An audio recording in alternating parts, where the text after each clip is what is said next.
Միայնակ եք գալիս ամեն դեպքում, պարոն Մխիթարյան, ողջույն։ Հա, դե միայնակ, որովհետև բոլորը աշխատում են,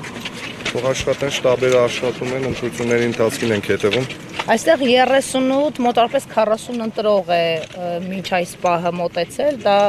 այս բնակավայրի նոսր բնակեցման պատճառով է, թե ձեր կարծիքով դեռ նոր է օրը սկսվել։ Օրը նոր է սկսվել, հետո տեղամասը փոխվել է, իրականում շատ մարդիկ գնում են հին տեղամաս, կներեք։ Հին տեղամաս տեղի իմանում են գալիս են, կարծում եմ օրվա ընթացքում կակտիվանա, որովհետև շատ ակտիվ մասնակցություն ենք սպասում իրականում։ Լավ տրամադրությունն է։ Շատ բարձր։ Փոխանցեմ դժգոհությունները ձեզ շատ սիրողների, ասում են մենք սպասում ենք հետաքրքիր շոու, ամենահամեստ քարոզարշավ իրականացնողներից մեկը եղաք, ինչու։ Ինչ առումով ամենահամեստ։ Մտածում էին, որ երևի դուք նաև համերգով կամփոփեք ձեր քարոզարշավը, բայց փաստորեն Ես ամենասկզբից քարոզարշավի բոլորին ասել եմ, որ Hayat Project-ի ռեսուրսը չեմ օգտագործելու,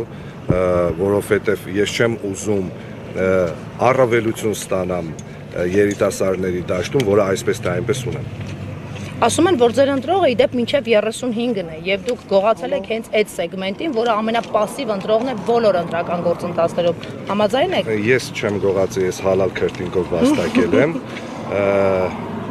Ես շատ ուրախ կլինեմ, որ իրենք բոլորը կան ընտրատեղամասեր, գոչ եմ անում հատկապես երիտասարդներին անպայման գալ մասնակցել, որովհետև այս քաղաքը կարիք ունի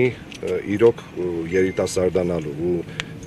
ես օրինակ իմ առաքելություններից մեկը պատկերացնում եմ հենց դա, որ Գյումրին պետք է ստանա երիտասարդական ընթացք, այո, շատ կարևոր է։ Զարգացումներ սպասում եք, պարոն Մխիթարյան։ Ինչ առումով։ Միջև օրվա վերջը արկածախնդիրների զարգացումներ։ Դե օրը ցույց կտա, ամեն դեպքում ես այս պահի դրությամբ կարող եմ փաստել, նաև վերջի 15 օրը շատ լավ վերլուծելուց հետո, որ ընդդիմադիր տեխնացուները մրցում են ոչ թե քաղաքացիական պայմանագիր կուսակցության հետ, այլ պետական վարչական ռեսուրսի եւ Սարիկ Մինասյանի ԱԱՑ-ի ղեկավար բարեկամի հետ։ Ինչ անում ԱԱՑ ղեկավար բարեկամը։ Ինչ որ բաներ։ Մասնավորապես Ինչ որ բաներ։ բարևում է մարդկանց, անցնում է, ստիպում է որ գնան իշխանությանը։ Օդում կախված լուրերի համաձայն ինչ որ բաներ անում է, օրվա վերջ կերևան։ Մեկ էլ Նիկոլ Փաշինյանն է օդում կախված լուրերի համաձայն պնդումներ անում, ինչը այդքան հավաստի չի։ Դե վատ օրինակները վարակիչ են, Նարեկ ջան, մենք փորձում ենք վատ օրինակով լավ երկիր կառուցել։ Սպասենք ընտրեք նոր, շարունակենք։ Հա։ Համեցեք։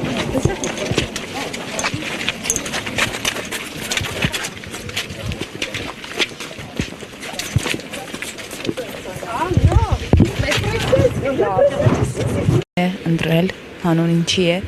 իր քվեն տվել Ռուբեն